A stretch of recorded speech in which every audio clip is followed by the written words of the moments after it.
Halo semuanya, perkenalkan nama saya Ahmad Rifa Istiawan dengan NRP 501725121. Jadi di sini saya akan menjelaskan tentang eh, apa aja sih faktor yang menyebabkan magma itu terbentuk dan magma yang terbentuk itu di mana terbentuknya.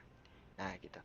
Jadi sebelum kita jelasin itu, jadi magma itu adalah eh, bisa terbentuk ketika batuan mantel yang dominan itu misalnya terdiri dari peridotit itu mengalami pelelehan. Pelelehan mm, sebagian atau partial melting gitu, teman-teman. Nah, dalam pembentukannya itu jadi ada tiga faktor mekanisme utama yang dapat membentuk si magma tersebut gitu. Nah, yang pertama itu ada increasing temperature atau meningkatnya suhu.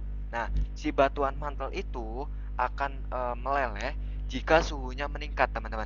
Nah, meningkat terus ngelewatin titik lelehnya. Nah, ini itu biasanya terjadi di hotspot atau titik panas, di mana pelam mantelnya itu ada kolom material mantel super panas yang naik dari dalam bumi dan yang kemudian memanaskan litosfer yang ada di atasnya sampai meleleh gitu, teman-teman. Nah, contoh lokasinya ada di mana sih? Jadi ada di Hawaii. Kalau teman-teman tahu di situ ada hotspot yang mana kan kalau kita lihat di peta ya, itu kan ada jejeran pulau-pulau. Nah, itu menunjukkan adanya hotspot atau adanya aliran apa namanya? Lava yang terus-menerus gitu. Nah, terus yang faktor yang kedua itu ada dekompresi atau penurunan tekanan.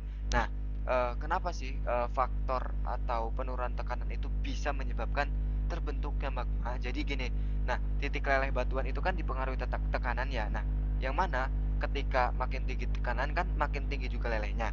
Nah, jika tekanannya turun secara tiba-tiba, titik leleh batuan juga ikut turun, teman-teman, sehingga batuan yang tadinya itu padat bisa meleleh walaupun suhunya itu nggak berubah. Nah, misal ini itu kejadiannya ada di Mid Oceanic Ridge, yang mana lempeng itu kan saling menjauh ya, dan material mantel yang dari bawah itu naik mengisi celah tersebut. Nah, saat naik tekanan itu berkurang, jadi terjadi decompression gitu. Nah, contohnya itu ada di Mid Oceanic Ridge yang mana ada di Atlantik gitu. Terus selanjutnya di faktor selanjutnya itu ada penurunan titik leleh atau flux melting, penurunan titik leleh oleh fluida. Nah, jadi kan nah, saya nyebutin tempatnya dulu. Jadi tempatnya itu ada di subduction.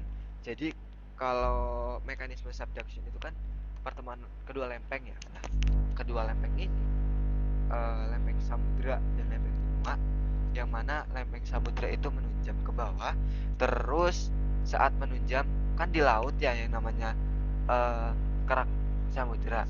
Nah, kerak samudra menunjam kan, terus air lautnya ada yang masuk. Nah, kehadiran air atau H2 ini atau di situ juga ada CO2 dalam batuan itu bisa nurunin titik leleh, teman-teman. Yang mana nuruninnya itu signifikan banget.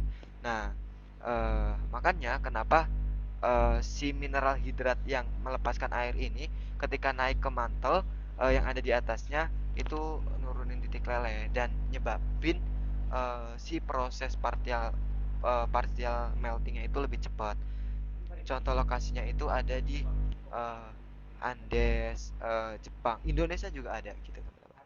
Nah, gitu. Jadi tiga faktor pembentukan tersebut, pertama ada kenaikan suhu itu ada di hotspot, terus penurunan tekanan itu ada di mid oceanic ridge, dan juga ada penambahan fluida itu biasanya di zona subduction, teman-teman. Nah, ketiganya itu bisa dijelaskan dengan diagram PT, yang mana PT Geotherm, yang di situ tuh nunjukin gimana sih kondisi suhu dan tekanan ya, di beberapa lokasi itu dapat mencapai kurva pelelehan si batuan magmanya gitu, teman-teman.